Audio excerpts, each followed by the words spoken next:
하나님 아버지, 오늘도 잠언의 말씀으로 또 여호와 경외하는 것에 대하여 우리가 또한 살펴보려고 합니다. 지혜도 주시고 은혜 주셔서 참으로 여호와를 경외하는 것이 무엇인지 알게 하시고, 날마다 우리 안에서 살아계신 예수 그리스도를 통하여 하나님을 만나는 모든 성도님 되도록 도와주시고 이 시간 되도록 함께하여 주옵소서. 예수님의 이름으로 기도합니다. 아멘. 네. 우리 잠언 이제 마지막 한번 해봅시다. 우리 잠언은 크게 1장에서 9장이 중요하다고 말씀드렸어요. 1장에서 9장에서 이야기하는 주제를 가지고 10장에서 30장까지 나오는 그 개별 잠언들을 해석하고 그 기준으로 다 살펴봐야 된다라고 이제 이야기했습니다. 그래서 1장에서 9장이 뭐냐라고 우리가 지금 보고 있는데, 큰 틀에서는 1장 7절과 9장 10절이 앞뒤가 서로 딱 수미상관으로 되어 있는, 그래서 그 주제는 여호와를 경외하는 것이다라고 하는 주제로 지금 구성되어 있다. 그래서 그 이야기를 이제 잠언의 그 앞에 1장부터 3장에서는 우선은 지혜를 꼭 찾아야 된다. 우리가 반드시 찾아야 되는 대상이 지혜다. 지혜를 추구해야 된다라는 이야기를 했었고, 지난주에 하고 이제 지지난주에 4장에서 우리 7장까지 봤는데, 4장에서는 그 지혜를 찾아야 된다라고 하는 이야기를 하면서 지혜와 결혼해라 라는 이야기를 했었고, 그 다음에 4장에 보시면 우리 앞에는 지혜의 길과 악인의 길 두 가지가 있는데 반드시 지혜의 길로 가야 된다라고 해서 1장에서 3장까지 이야기를 5장 이야기로 연결시켜주는 역할이 4장이다 얘기를 했었습니다. 5장에서는 이제 그러면 이 지혜의 길과 악인의 길이 있는데, 음녀의 길이 있는데, 이런 지혜의 길로 가지 아니하면, 지혜를 찾지 않으면 어떻게 되느냐라고 하는 경고가 주어졌어요. 그렇죠? 그래서 5장에서 이야기하는 것은 이 음녀는 이 화려한 말, 달콤한 말로 유혹한다. 그래서 그 달콤한 말에 빠지면 안 된다라는 이야기를 하고, 음녀가 달콤한 것 같지만 진짜 매력 있는 것은 원래 안에 지혜다. 우리 지혜랑 결혼했으니까. 그래서 지혜는 그 5장 밑에 보면 그 정말 암사슴 같고 암노루 같고 모든 것을 우리 항상 가장 만족시켜주는 것은 지혜다라는 얘기를 했었습니다. 6장에서도 또 지혜를 찾지 못하면 어떤 일이 일어나는지에 대한 강력한 경고가 또 한 번 주어져요. 그래서 지혜를 찾지 못하면, 만약에 음녀의 길로 가게 되면 그 음녀의 길은 매춘하는 것보다, 도둑질하는 것보다 훨씬 더 위험하다. 매춘하거나 도둑질하는 것도 나쁜 거지만, 그래서 걸렸을 때 어쨌든 거기에 대한 대가를 지불하면 살 수는 있는데, 이 음녀를 따라갔다가는 생명이 위험하다. 왜냐하면 음녀라고 하는 것이 남편이 있는 여자이기 때문에 남편한테 걸리면 죽는다. 그러니까 아예 이 지혜, 그러니까 음녀의 길은 가면 절대 안 돼. 차라리 그 앞에 뭐 보증을 서다가 그 물리더라도 재산상의 손해가 오는 것이고, 네가 좀 게으르더라도 좀 못 살게 하는 것인데, 가난하게 살면 되는데, 이 지혜를 못 찾으면 완전 패가망신 정도가 아니라 생명이 날아가는 거니까 절대로 음녀의 길로 가면 안 되고 지혜를 꼭 찾아야 돼라고 하는 경고를 5장 6장에서 강력하게 줬단 말이에요. 근데 7장에서는 어떻게 되었습니까? 그렇게 경고를 했건만 그 젊은이 중에 하나가 지혜의 길이 아니라 음녀의 길로 가는 것을 보았다라는 거예요. 왜 그러냐면 그 음녀의 길이 겉으로는 너무너무 화려했기 때문에, 너무 좋아 보였기 때문에, 남편이 있는 여자처럼 안 보였기 때문에, 그래서 기생 옷을 입고 지혜처럼 말을 하기도 하고, 나 화목제에 들었다라고 얘기하기도 하고, 좋은 음식 차려놓고 있기도 하고, 남편 멀리 가서 또 오랫동안 안 올 거니까 걱정하지만 안전에 대한 보장도 해주고, 그래서 그 길을 따라갔는데 가보니까 지혜의 길, 음녀의 길이어서 이제 곧 죽게 되는 그런 큰 일을 당하는, 그 분명히 경고했음에도 불구하고 지혜의 길과 음녀의 길이라는 것이 구분하기가 너무너무 어렵더라. 도대체 실제적으로는 그것이 너무나도 구별하기 어렵기 때문에 지혜의 길, 음녀의 길로 갈 수밖에 없는 상황인데 어떻게 하면 좋겠냐라는 것까지가 우리 지난주 이야기했습니다. 그래서 오늘 이제 8장에서 드디어 누가 나타나냐면 지혜가 직접 나타나는 거예요. 이제 8장 우리 이제 1절부터 8장부터 보면 지혜가 부르지 아니하느냐 명철이 소리를 높이지 아니하느냐 그가 길가에 높은 곳 내거리에 서고 성문격과 문어기에 여러 출입하는 문에서 불러 이르되. 그래서 1절, 2절, 3절은 뭐냐면 자 지혜 이제부터 지혜님이 말씀하시겠습니다라고 지혜를 소개하는 거예요. 지혜가 여기 계십니다. 지혜의 소리가 명철 소리입니다. 이제부터 지혜의 말씀을 들으세요라고 지혜가 소개하고 지혜가 드디어 딱 등장해서 4절에 내가 하고 시작하는 이 내가가 누가 되는 거예요? 지혜가 이제 지금까지는 아들들아라고 하면서 아버지가 이야기를 했는데 아버지가 이야기하면서 지혜를 찾아야 돼. 지혜를 못 찾으면 큰일 나라고 이제 얘기했는데 그래가지고는 해결이 안 되니까 8장에서 드디어 지혜가 직접 나타나서 내가 지혜야 내 이야기를 들어라고 지혜가 직접 자기에 대한 이야기를 하는 것이 이제 8장 시작이에요. 아무래도 그렇겠죠. 자기가 내 얘기하는 게 훨씬 가장 누군지 딱 볼 수 있게 되겠죠. 그래서 지혜가 이제는 누구인지 그 존재를 딱 드러내고 지혜가 이제 내가 하고 이야기를 시작합니다. 내가 너희를 부르고 내가 인자들에게 소리를 높이리라. 내가 직접 이야기하겠다. 어리석은 자들아 그리고 미련한 자들아. 잠언에서 어리석은 자는 어떤 사람들이라고 했어요? 어리석은 자와 미련한 자는 1장 처음 시작할 때 같이 나왔었어요. 그렇죠? 그래서 어리석은 자는 어떤 사람이었어요? 아직 싹이 어떤지 아직 구분되지 않았어. 그러니까 젊은 사람이야. 아직 그 인생길이 어디로 갈지 모르는 상황이 있지만 그 길이 그러니까 일로 갈지 절로 갈지 이런 중립적에 있는 상황을 어리석은 자라고 이야기했었어요. 미련한 자는 부정적인 의미로 이미 이제 결정이 됐어요. 이제 지혜와 반대편으로 길을 선택한 사람이에요. 근데 지혜가 지금 이런 어리석은 자나 미련한 자나 똑같이 지혜의 말을 들어야 된다라고 지금 다 불러서 이야기를 시작하는 거예요. 6절에 너희는 들을지어다 내가 가장 선한 것을 말하리라. 지혜가 가장 선하다. 7절에는 지혜는 진리다. 8절은 지혜의 말은 내 입의 말은 다 의롭다. 총명이 있다.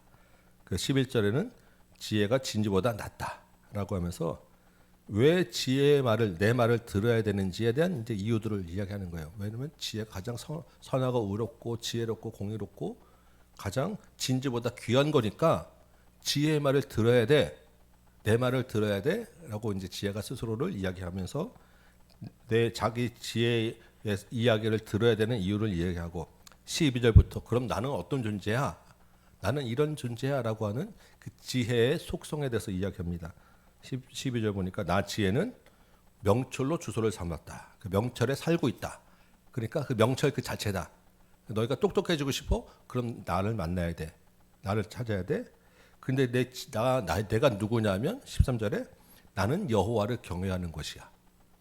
지혜가 직접 스스로 자기 입으로 지혜는 곧 지혜 이퀄 여호와 경외라고 이야기를 하는 거예요. 그러니까 여호와를 경외하는 것은 악과 교만과 이런 것들과 반대편에 있잖아. 그래서 지혜는 곧 이런 악과 교만하고 거만한 것들과 반대야. 근데 이 내게는 지혜에는 계략이 있고 참 지식이 있어. 그래서 어떻게 해요? 공의로 다스릴 수 있는 왕들과 같은 존재야. 그러니까 지혜는 통치할 수 있는 능력이 있어. 지혜를 얻으면 지혜는 사람 통치라는 게 꼭 정치가가 되지 않더라도 어떤 사람이 있어서 모든 관계에 있어서 나를 얻으면 지혜를 얻으면 모든 관계를 제대로 좀 이렇게 관계 정리를 할 수 있는 힘과 능력은 나 지혜에서 나오는 거야. 그렇죠? 우리가 사람들 보면 저 사람 참 인간관계 못해라는 걸 지혜 없다라고 이야기하잖아요. 저 사람이 참 관계를 참 잘한다는 참 지혜롭다라는 얘기를 하는 거예요. 그래서 저 사람이 이야기를 하는 거 보면 저 사람 말은 참 굉장히 학식이 있고 덕망이 있어 보인다 이런 얘기를 하는 거예요. 어제 홍 목사님하고 이제 이야기하다가 우리가 아는 이제 어느 분을 얘기하면서 갑자기 홍 목사님이 그분은 자기가 얼마 안 사귀어봤는데 말하는 것만 봐도 참 학식 있고 덕망 있는 사람 같아 보여 이러더라고. 그래서 참 그런 사람이 되고 싶어라고 이야기해서 나는 어떠냐 그랬더니 뭐 조금 있어는 보이지만 뭐 덕망까지는 뭐 그래서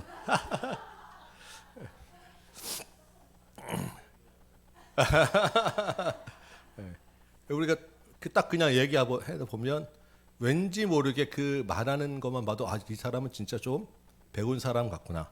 근데 이렇게 교만한 배우는 게 아니라 그 안에 어떤 정말 지혜 있는 것 같은 그 말투와 그 말 단어 사용이나 이런 억양이나 이런 자체가 느껴지는 사람들이 있단 말이에요. 좀 편하게 좋은 얘기 많이 한다라고 하지만 그거가 관계없이 또 다른 그런 게 그게 그 안에 지혜가 있으면 그런 사람이 될 수 있다.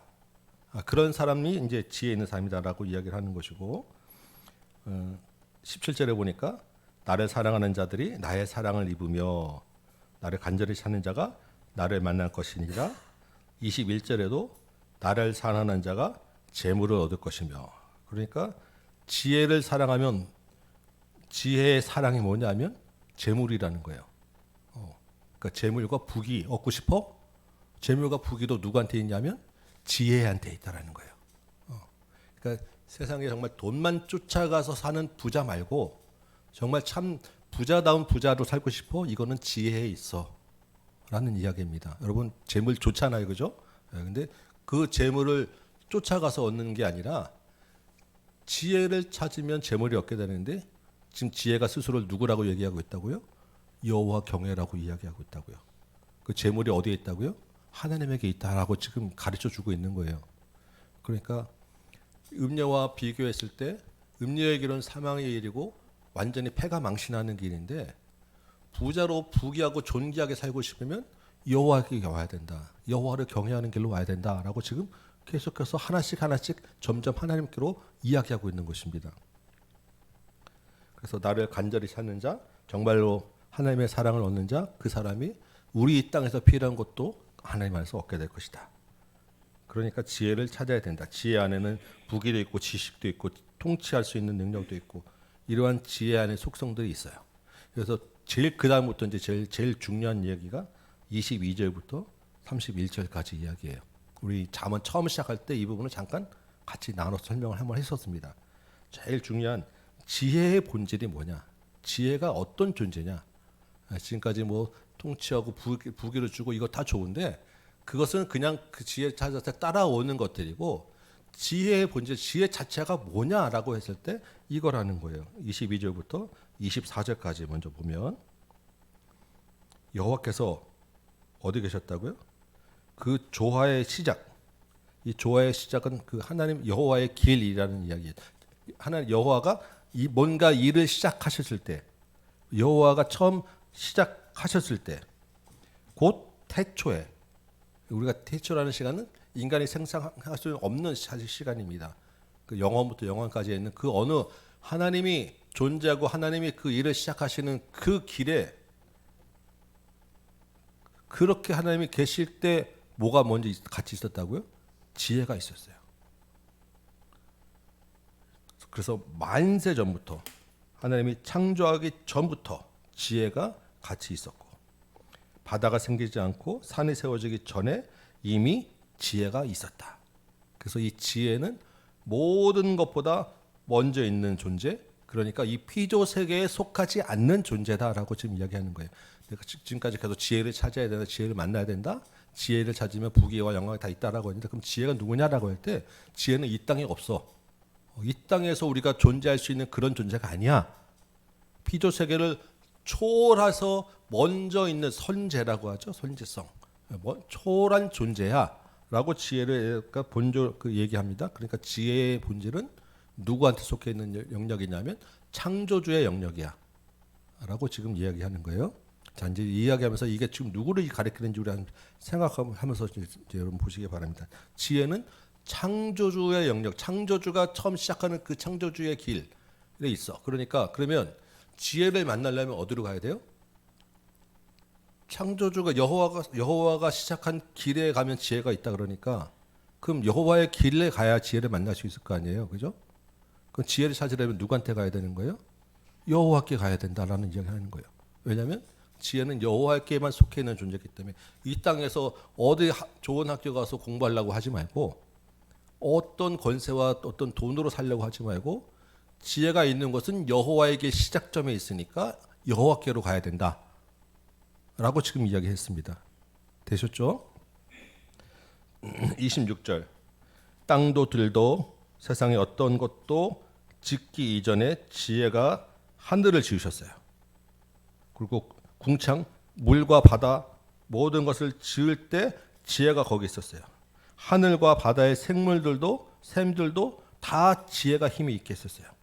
바다의 한계를 정하고 물이 넘어오지 못하도록 하고 땅의 기초를 정하실 때 누가 했냐면 지혜가 그 창조주 곁에 있어서 같이 그 일을 하셨어요. 그러니까 지혜는 누구예요? 창조주예요. 창조에 동참하신 분, 창조주, 이분이 지혜다. 세 번째 30절 그 뒤에 창조자부터 보시면 이 지혜가 창조자가 되었어요. 그래서 뭘 기뻐하냐 하면 31절에 보니까 사람을 기뻐해. 인자들을 기뻐해요. 그 지으신 피조물을 보고 기뻐하더라. 인자라고 하는 것은 사람의 아들, 그냥 온 인류를 이야기하는 거예요. 그 지혜가 창조도 하신 분이고 그 창조된 피조물, 특히 인간을 보면서 기뻐하셨다라고 하셨습니다. 그러니까 지혜는 창조주에 시작할 때 창조주 모든 것 다 먼저 계신 분이고 창조도 하신 분이고 창조한 피조물을 보고 기뻐하신 분이다. 이분이 누구냐면 하나님과 같은 존재라는 거예요. 그렇죠? 구약에서 이 시각에 우리가 이제 잠언을 보고 있으니까 이분은 창조주야. 하나님이야. 다른 더 이상 어떤 것들로 비교해서 설명할 수 없는 존재입니다. 그러니까 지혜를 찾으려면 어디로 가야 돼요? 하나님께로 가야 돼. 그러니까 지금 이야기는 뭐냐면 너희가 지혜를 찾으려고 이 땅에서 아무리 해도 지혜는 만날 수가 없어. 그러니까 지혜를 찾으라 그러면 안 되고 지금까지 계속 지혜를 추구해서 지혜랑 결혼하라고 계속 강조했는데 그 지혜를 찾고 추구하다 보면 어디로 가냐면 음녀의 길로 가게 돼요. 내가 생각했던 지혜의 모습을 한 거는 음녀의 길에 있는 거예요. 음녀랑 지혜가 구분하기 어려워. 지혜의 옷을 입고 형상 보고 띄고 유혹하기 때문에. 그러니까 지혜를 내가 찾으려고 이 땅에서 하다 보면 지혜라는 것으로 보이는 것은 사실은 음녀예요. 근데 지혜는 어떻게 찾아야 되냐면 내가 지혜를 찾겠다고 애쓰는 게 아니라 지혜는 하나님의 존재이기 때문에 하나님께로 가면 지혜를 찾을 수 있어요. 그러니까 실제로는 지혜를 찾으라라고 하는데 지혜를 찾으면 안 되고 하나님을 찾으라라고 하는 이야기를 하는 거예요. 지금 이 잠언의 큰 흐름이 이렇게 온 거예요. 지혜를 찾으라라고 했고 그 지혜를 못 찾으면 다른 길로 가면 정말 죽게 되는데 실제 지혜는 어디 있냐면 이 땅에서 피조 세계에 속한 게 아니니까 피조 세계에 속한 걸 내가 찾아서 재물과 부와 뭐든지 하여튼 내가 지혜 이 땅에 있는 지혜를 찾으려고 에너지 쏟으면 쏟을수록 음녀의 길로 깊은 곳으로 가게 되는 것이고 지혜는 거기 없고 이 땅의 것을 다 버리고 하나님께로 방향을 돌면 거기에 지혜가 있더라. 그러니까 지혜를 찾지 말고 여호와를 찾아야 된다라고 하는 것이 지금 8장의 마지막 강조점인 거예요. 지혜를 어떻게 찾아야 되느냐? 지혜는 하나님께 있어. 그래서 여호와의 길의 시작에 지혜가 있으니까 하나님을 찾아야 돼. 그래서 우리 이 구약 우리가 이 잠언까지는 지금 하나님을 지혜에 대해서 이야기했는데 우리 요한복음을 신약을 한번 좀 넘어가 보자고요. 요한복음 1장 1에서 3절 말씀 한번 좀 읽어봅시다. 우리 잠언 다시 와야 되니까 손가락 딱 껴놓으시고 요한복음 1장 1절에서 3절 누가 한번 읽어주실래요?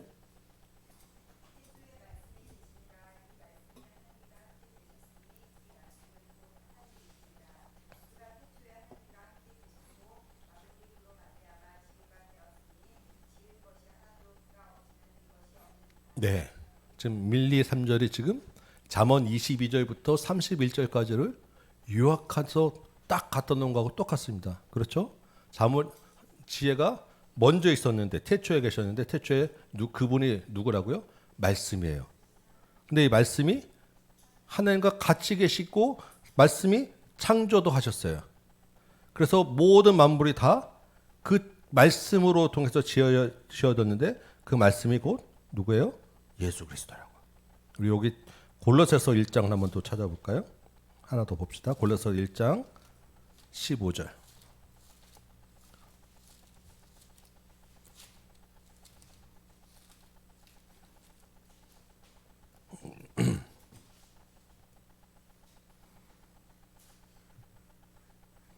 15절부터 우리 17절까지 한번 또 다른 분 한번 읽어주세요.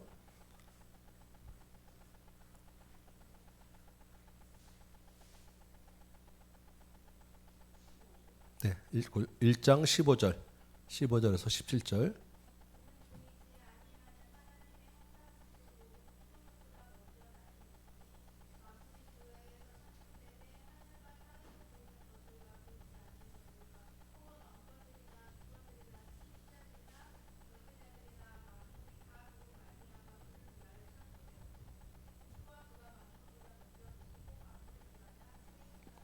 네, 우리가 8장에서 봤던 지혜의 속성과 본질이 지금 골로새서 1장 15절에서 17절에 그대로 들어가 있죠. 통치와 권세까지도 다 그에게 있는데 그가 누구입니까? 지금 예수 그리스도예요. 우리 1장 골로새서 1장 20절 한번 더 누가 읽어주세요.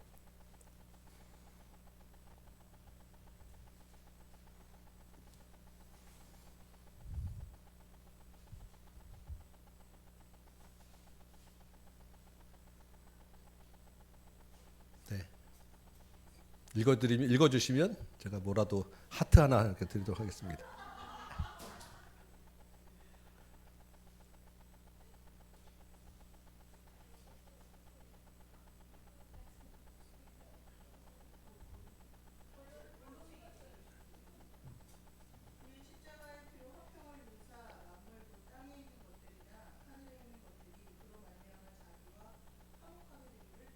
네, 지혜가 인류를 기뻐해서 인류와 같이 지내는 것을 너무 기뻐하는 분이다. 우리 그죠? 예수님에 대한 얘기를 지금 잠언에서 하고 있는 거예요. 자, 그러면 이제 정리를 해보면, 자, 지혜를 찾으면 안 되고 여호와를 찾아야 된다라고 했죠. 근데 그 여호와가 어디 계시냐면, 여호와 경외가 어디 있냐면 예수님에게 있다라는 거예요. 그 예수님이 지금 어디 계십니까? 이제 예전에는 우리가 구약 시대는 찾고 찾아서 여호와를 찾아야 되는 줄 알았는데, 그 여호와가, 그 지혜가 예수님이 우리 안에 들어와 계시다. 그래서 우리 안에 들어와셔서 이미 우리와 결혼했다. 한 몸이 되셨다라는 거예요. 그러니까 우리는 그 여호와 경외의 지혜가 딴 데 가서 찾으려고 그러는 게 아니라 이미 내 안에 있어서 그 여호와 내 안에서 하는 예수님을 따라서 살고 예수님을 따라서 생각하고 예수님을 따라서 판단을 하면 그것이 곧 지혜의 눈으로 사는 것이다. 예수님의 그 렌즈로, 예수님이 하신 말씀과 생각의 렌즈로 잠언에 있는 뒤의 부분을 해석하면 우리에게 참된 지혜와 부귀와 지식이 주어지는 것이다. 그래서 학식과 덕망이 있는 사람은 정말 세상적으로 훈련을 많이 받은 사람이 아니라 예수 그리스도 안에 있는 사람이면 그 말하는 것이 다르다라고 느껴질 수 있다. 우리가 여러분들이 정말 예수 안에서 그냥 이야기하면 우리 안에서만 정말 다 예수 안에 사람들이 얘기하니까 표가 안 나지만 다른 세상 사람들과 이렇게 어울려서 있는 가운데서는 반드시 다르게 표가 될 수밖에 없다라는 거예요. 왜냐하면 우리 안에 지혜가 있으니까 이미.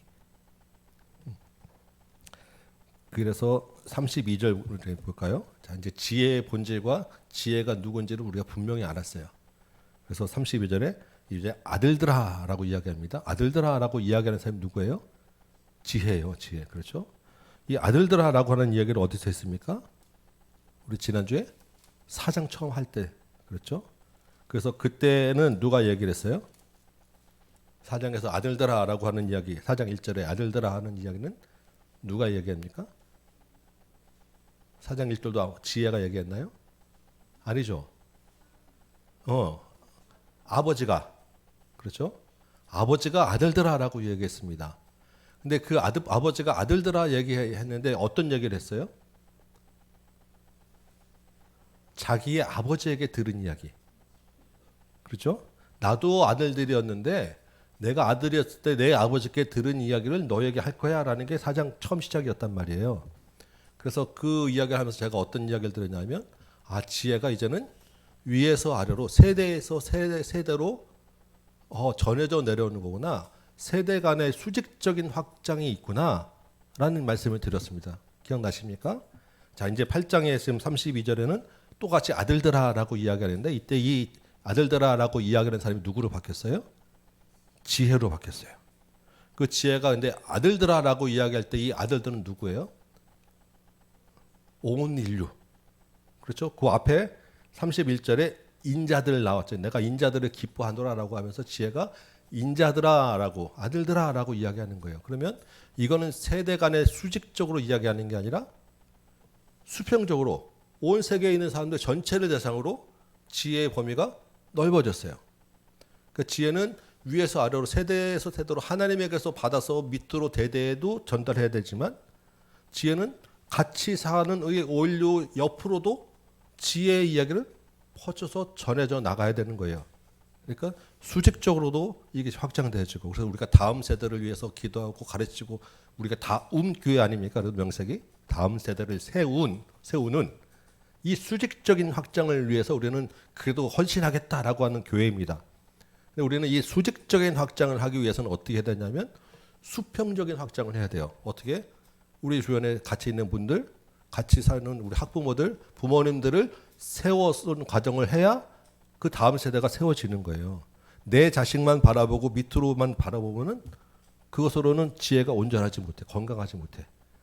지혜는 우리 한 공동체 안에서 또 다른 공동체로 넓게 확장되어서 우리가 같이 다음 세대를 세워 나갈 때 수평과 수직이 같이 세워져 나가는 것이 지혜다라는 거예요.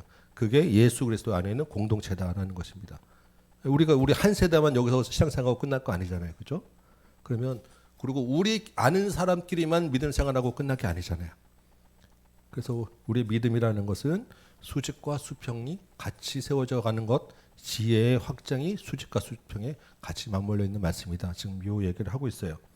그래서 그 지혜는 내 도를 듣고 지키고 쭉 32절에 쭉 36장까지 6절까지 지혜를 예수 그리스도를 만나야 된다라는 이야기를 하면서 이제 9장에서 이제 마지막 전체 결론을 맺는 거예요. 9장 1절 보니까 지혜가 집을 지었습니다. 기둥을 7개를 세웠어요. 7이라고 하는 숫자는 완전한 숫자죠. 그러니까 집을 지었는데 기둥 7개를 다듬었다라고 하면 그 집이 완전한 집, 아주 견고하고 보기 좋은 집을 딱 지었습니다. 그다음 그럼 뭐 해야 돼요? 집을 지으면 여러분 집 짓고 이사 가면 뭐 합니까? 집들이 해야죠. 집들이. 사람들 초대해서 집들이 하잖아요. 그래서 2절에 보니까 지혜가 이제 짐승을 잡고 포도주를 차렸어요. 이게 집들이 음식을 차렸다는 얘기하는 거예요. 지혜가 초대하는 거예요. 지혜가 이제 다 내게로 와. 그래서 내가 차려진 음식을 먹으라고 하는데 어떤 음식을 지금 차립니까? 자기가 직접 짐승을 잡고 포도주를 혼합했다라는 것은 막 불순물 섞었다는 게 아니라 거기다가 뭐 각종 향료와 뭘 잘 섞어서 아주 맛있는 최고급 와인을 만들었다는 얘기인 거예요. 그러니까 정성스럽게 만든 음식과 다가로 상을 차리고 여정들을 다 사람들을 보내서 사람들 다 초대하고 있습니다. 지혜에게 와라, 지혜에게 와라. 어리석은 자도 오고 지혜 없는 자도 와고 다 와서 내가 주는 지혜의 식물을 먹어라. 내가 주는 음료를 마시라. 예수님이 내 살을 먹고 내 피를 마시라. 나에게 와서 다시 목마르지 않는 생수를 마셔라. 수고하고 무거운 짐진 자들아 다 내게로 오라. 지금 이 말씀을 하시는 거예요. 예수님의 초대, 지혜의 초대입니다. 그런데 13절 볼까요? 지혜만 초대하는 게 아니라 또 누가 초대합니까? 미련한 여인은 음녀겠죠. 지혜의 반대에 있는 음녀가 여기도 초대하는 거예요. 그래서 14절에 음녀가 자기 집문에 있고 성읍 높은 곳에 앉는 자리에서 사람들을 불러 모아요. 지나간 사람들 발 모아서 어리석은 자야 나에게 와라. 지혜 없는 자야 나에게 와라. 이거는 지금 음녀가 지금 초대하고 있다라는 것입니다. 근데 음녀가 준비한 음식이 뭐냐면 17절에 보니까 도둑질한 것 몰래 먹는 떡. 그러니까 음녀가 준비한 음식은 뭐예요? 도둑질한 걸로 남의 거 빼앗은 걸로 대접하고 있다라는 거예요. 그걸 먹으면 어떻게 되겠어요? 같이 공범되는 거예요. 같이 공범돼서 같이 잡혀가고 같이 패가 망신하는 길로 지금 지혜가 부르고 있다라는 것입니다. 그러니까 지혜의 초대와 음녀의 초대가 딱 대조가 되고 있죠. 어느 초대를 따라가겠어요? 가야 됩니까? 당연히 지혜의 초대, 예수 그리스도의 초대. 사단의 초대, 악의 초대는 겉 모양은 화려할 수 있지만 같이 한 패거리로 죄의 길로 그 죄의 값을 치러야 되는 그런 초대의 길인 거예요. 자, 이제 그러면 마지막 이제 최종 결론이 9장 7절에서 12절까지 있는데 그 중에서도 제일 핵심이 9절과 10절, 특별히 10절입니다. 10절 한번 같이 볼까요? 같이 읽겠습니다. 한 목소리로 시작.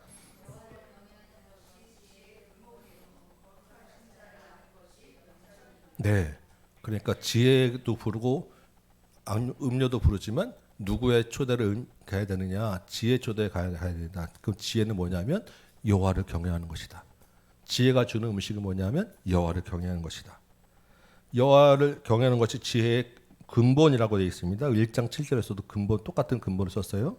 여기에는 9장 10절에 있는 근본이라고 하는 말은 단어는 조금 다른 단어인데 원래 다 이 10절에 있는 근본이란 말은 시작이라는 말이에요. 시작. 여호와를 경외하는 것이 출발점이다. 지혜의 출발점이다. 여호와를 경외하는 것이 모든 것의 출발점이다. 그러니까 여호와를 경외하려면 그 지혜를 찾는 것, 이 모든 것은 다 여호와를 경외하는 것에서 있다. 여호와를 지혜를 찾으려면 여호와를 경외하는 것부터 시작해야 된다.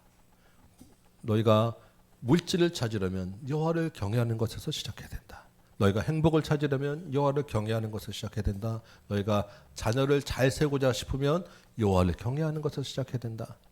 너희가 이 땅에서 행복하고자 원한다면 여호와를 경외하는 것에서 시작해야 된다. 우리가 바라고 소원하는 모든 이 땅의 것이 그 말을 바꿔서 여기에다 대입해서 여호와를 경외하는 것 대신에 집어넣으면 다 해당되는 거예요. 너희가 생명을 얻고자 하면 무엇을 얻고자 하면 무엇이 되고자 바라고자 원하면 여호와를 경외하는 것에서 시작해야 된다. 그것이 지혜의 길이다. 이게 1장에서 9장 전체로 이야기하는 이야기입니다. 가장 핵심은 그래서 오늘 읽었던 방금 읽은 여호와를 경외하는 것. 그러면 10장에서부터 뒤에 나오는 모든 이야기, 이 땅에서 살아갈 때 있어나신 모든 이야기들을 해석하는 가장 중요한 기준은 여호와를 경외하는 것에서 그 갖다 놓고 이 이야기가 지금 여호와를 경외하는 것을 이야기하는 건지 아니면 그것을 벗어나는 건지를 놓고 판단하고 해석하면 된다라는 거예요.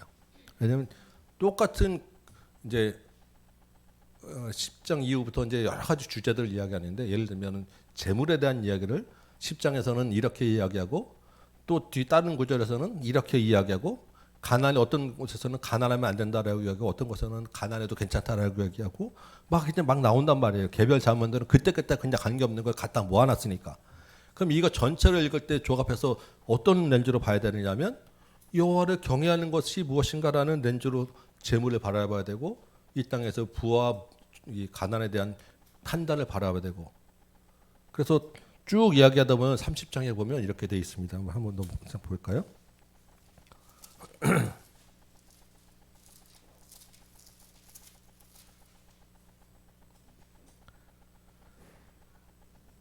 30장 8절 볼까요? 7, 8, 9절입니다. 7절 보니까 내가 두 가지를 주께 구하였으니 내가 죽기 전에 내게 거절하지 마옵소서. 내가 정말 간절히 소원하는 것입니다. 라고 하는데 헛된 것과 거짓말을 내게서 멀리 합시고 나를 가난하게도 마시고 부하게도 마시고 오직 필요한 양식으로 나를 먹이소서. 내가 배부르면 하나님을 모른다 할 것이고 내가 가난하면 도둑질해서 하나님을 욕되게 할 것 같습니다.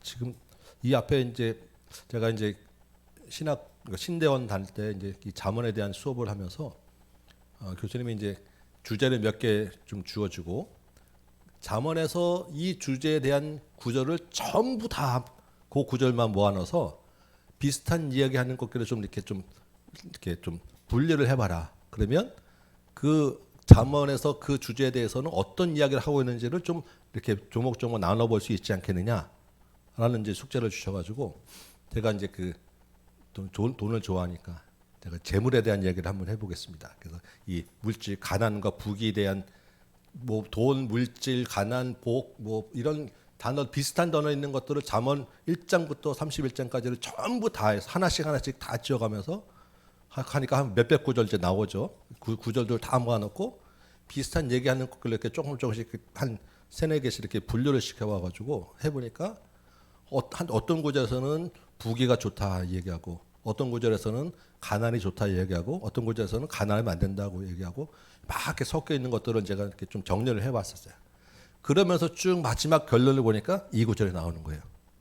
잠언이 그래서 물질에 대해서도 여호와를 경외하는 것의 렌즈로 잠언이 내가 부하고 그 가난하고가 문제가 아니라 여호와를 경외하는 것 안에서 내가 부할 수도 있고 가난할 수도 있고 그런 거구나라는 결론을 내렸어요.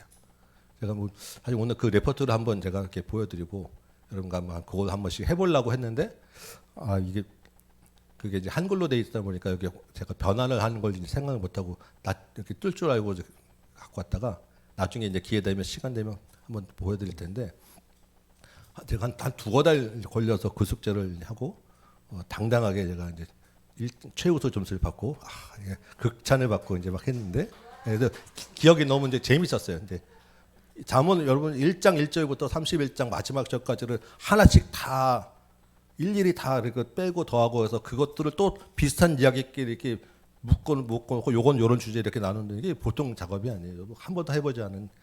근데 그런 것들 해보니까 잠언이 실제로 그렇게 돼 있구나. 그래서 진짜 이게 그때는 이게 잠언이 배우면서도 여호와 경외의 렌즈로 봐야 된다는 거 모르고 제가 한 거예요. 모르고 했는데 하고 나서 보니까 이게 이렇게 되는 거예요.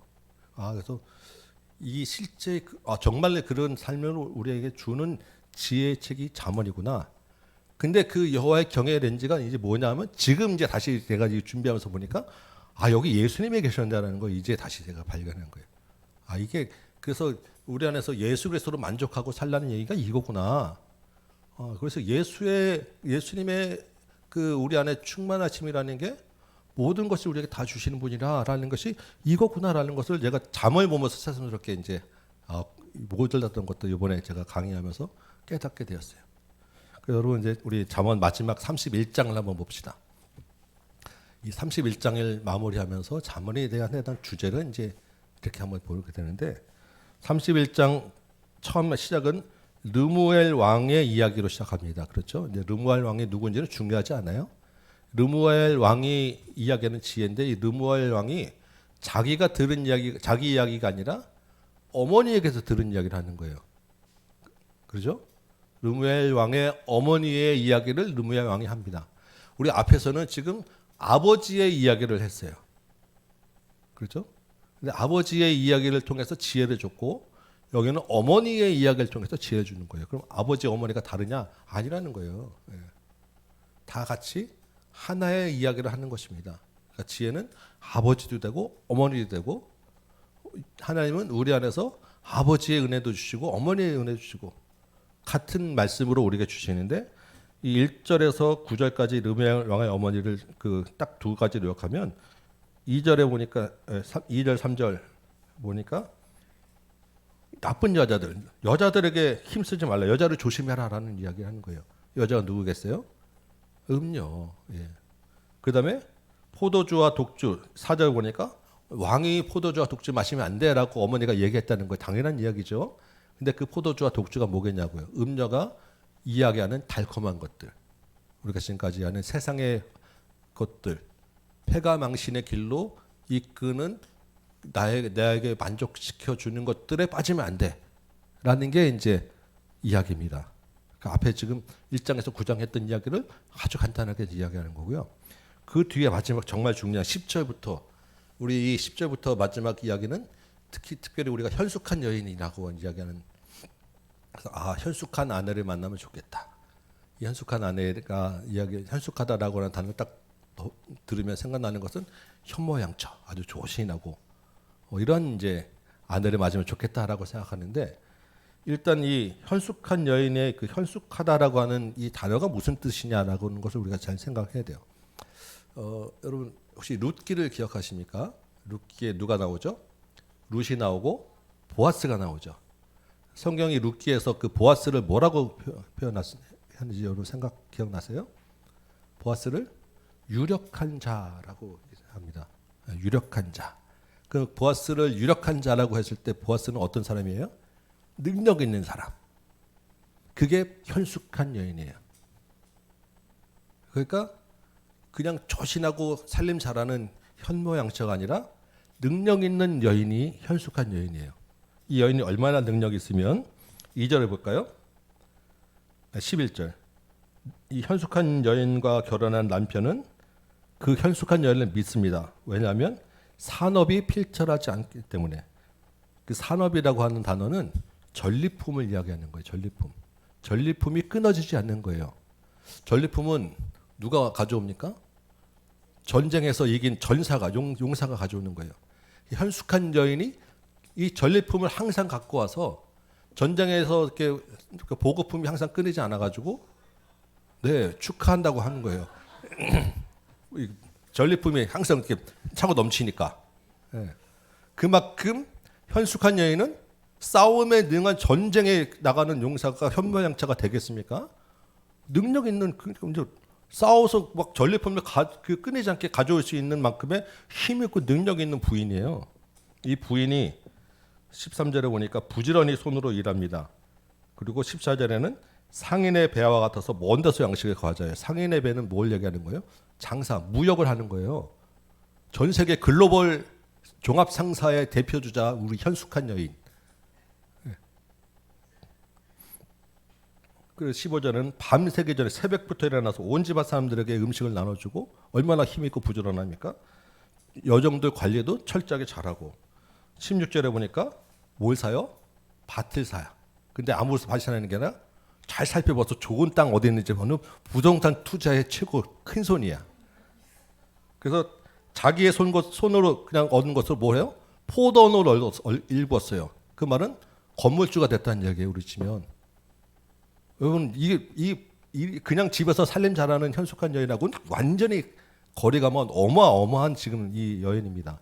이 여인과 결혼하면 남편은 진짜 하늘같이 모시고 살아야 되는 그런 여인이 17절에 보니까 힘 있고 팔이 강하고 18절에도 자기의 장사가 잘 되는 줄 깨닫고 얼마나 사업이 잘 되는 줄 깨닫으면 밤에도 낮밤 가리지 않고 그냥 왜냐면 문만 열어놓으면 돈이 되는데 어떻게 불 끄고 자겠어요. 지금 돈이 계속 들어오는데 낮밤 가리지 않고 장사를 하는 사업선이 좋은 여인.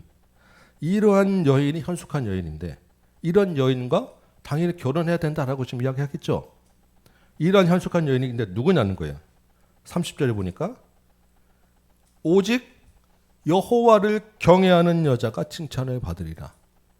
이런 현숙한 여인이 그냥 세상의 여자가 아니라 누구냐면 여호와를 경외하는 여자라는 거예요. 그러니까 능력이 있는 현숙한 이 힘 있고 능력이 있는 것이 같은 뭐라는 거예요? 여호와 경외. 지금 이렇게 막 부동산 투자 잘하고 싸움 잘하고 모든 것을 잘하는 것이 바로 여호와 경외. 그 말이 뭐예요? 우리 앞에 지금 8장 9장에서 본 것처럼 모든 것이 다 어디에 있다고? 지혜에 있다라고 했잖아요. 그 지혜 이퀄 여호와 경외 이퀄 현숙한 여인. 그러니까 우리 거기 하나 더 붙이면 예수 그리스도. 그 예수 그리스도 안에 모든 것이 다 들어 있다. 그러니까 우리가 지혜를 찾아야 되는데 내가 그 모든 것 안에 있는 거 하나하나를 찾으려고 하다 보면 음료의 길로 가는 것이고 그게 아니고 가장 본질인 하나님께로 가야 된다. 가장 본질은 예수 그리스도를 만나야 된다. 가장 본질은 예수 그리스도를 주로 삼으면 이 현숙한 여인이 가지고 있는 이 모든 것, 이 세상 모든 것이 다 나에게로 온다. 내 것이다. 하나님 아버지가 천지를 창조하신 분이니까 그 아버지의 것은 다 내 거다. 이 말을 지금 자문에서 하고 있습니다. 이게 결론이에요. 그래서 최종적으로 그럼 누구와 결혼해야 되느냐? 당연히 현숙한 여인하고 결혼해야 됩니다. 현숙한 여인은 곧 우리 구주 예수 그리스도다. 근데 이게 구약에서는 자문에서는 결혼해야 된다라고 했지만 신약을 사는 우리는 어떻게 돼요? 이미 결혼했다. 이미 나와 결혼했다. 이미 내 안에 계시다. 이미 나는 지혜를 얻었다. 이미 나는 온 세상 만물을 내 손 안에 얻었다. 이게 우리의 믿음이에요.